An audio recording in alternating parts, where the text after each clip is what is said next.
Այսօր կպատրաստենք մեր մանկության թխուկներից մեկը կարակում։ Նախ տարայի մեջ կոտրում ենք 2 հացու եւ 2 հատ դեղնուց։ Վրան ավելացնում ենք 100 գրամ շաքարավազը եւ հարիճի օգնությամբ խառնում ենք։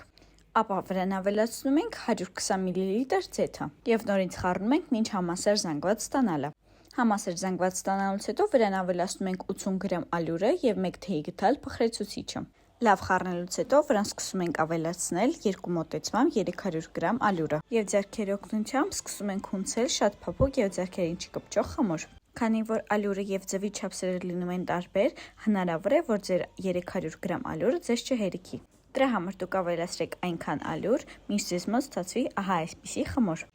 Ապա մեր ստացված խմորը բաժանում ենք 2 անհավասար մասերի։ Ստացված մասերից ձևավորում ենք գդեր եւ տեղափոխում ենք սառցախցիկը մոտ 1 ժամով։ Ապա սառցախցիկից հանում ենք մեր խմորները, վերցնում ենք ամենամեծ քունդը եւ ձեռքերի կամ բաժակի օգնությամբ սկսում ենք տարածել մեր խմորը ողջ տարայով։ Ապա պատարագ հաղի օգնությամբ անցքեր ենք անում, որպեսզի մեր խմորը չուրջի եւ սկսում ենք լցնել մեր միջուկը։ Դուք կարող եք անել ցանկացած միջուկ, որը որ հավանում եք։ Ինձ մոտ դա ազնվամորը մուրաբա է։ Միջուկը տարածելուց հետո վերցնում ենք մեր փոքր գունդը եւ քերիչի օգնությամբ քերում ենք այն մեր թխուկի վրա։ Ապա տեղափոխում ենք նախապես 180 աստիճան տաքեցված ջեռոցը եւ թխում ենք 30 րոպե։